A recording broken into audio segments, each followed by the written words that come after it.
Time now for an update from Fox Carolina News and Fox Carolina Weather. Weather rates certified most accurate. Good evening, I'm Cody Alcorn. We are following breaking news tonight.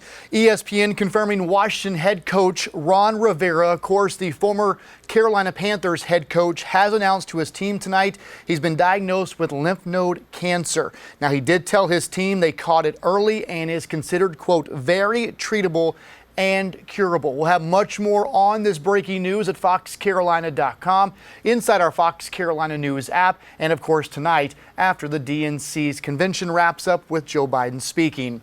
We're also following several other big stories. We now have the mugshot of the man behind an unprovoked attack on a Spartanburg City police officer today. That is a look right there at James Ray Cunningham.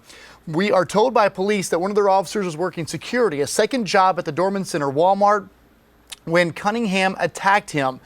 Police say he was armed with a knife. He punched the officer several times. The officer did have a cut on his hand. He was taken to the hospital. He is expected to be okay.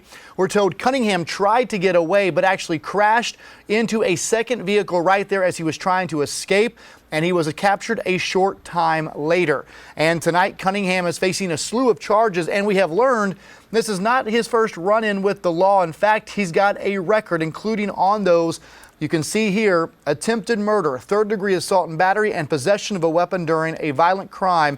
That is tonight, folks. What we have learned, though, in 2017, he was convicted. He was charged with attempted murder, but was not convicted. So you can read more about his rap sheet and those charges, all right there at foxcarolina.com.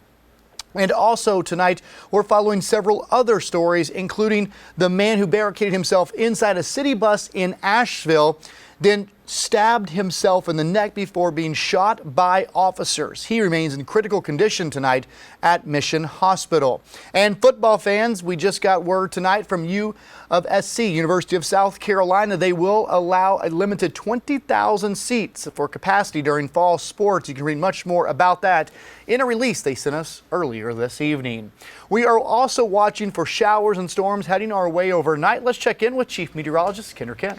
Yeah, Cody, heavy downpours, some rumbles of thunder possible later tonight too. And take a look behind me. This is Futurecast, so it's our future radar, so to speak. And as we go toward 10 to midnight, some heavy downpours will be possible, and those will continue even toward the morning commute. Look at that, 6 a.m. still with the rain on the radar. Off and on heavy downpours into the early afternoon, but I think we'll get a little bit of a reprieve, at least in our immediate area, as we go toward around 2 o'clock. Now, I want to give you a look at the tropics as we have tropical depression 13 and 14. 13 is the one that could affect our weather. We're watching 14 as it's going to be moving through the Caribbean and eventually kind of coming on shore a bit in Central America, then the Yucatan. So it's going to have a little bit of land interaction before it can make it to Texas and Louisiana as a tropical storm Monday into Tuesday. Then we've got tropical depression 13. So here's the deal. It's likely going to become tropical storm Laura or Marco. And right now, the forecast cone keeps it north of those islands that could weaken it, but it is going to be moving through some wind shear, so it's not expected to just explode in intensity.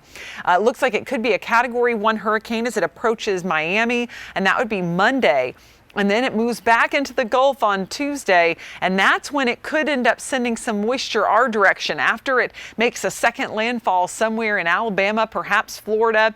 That's when we could be dealing with heavy rain getting sent our way with that counterclockwise circulation.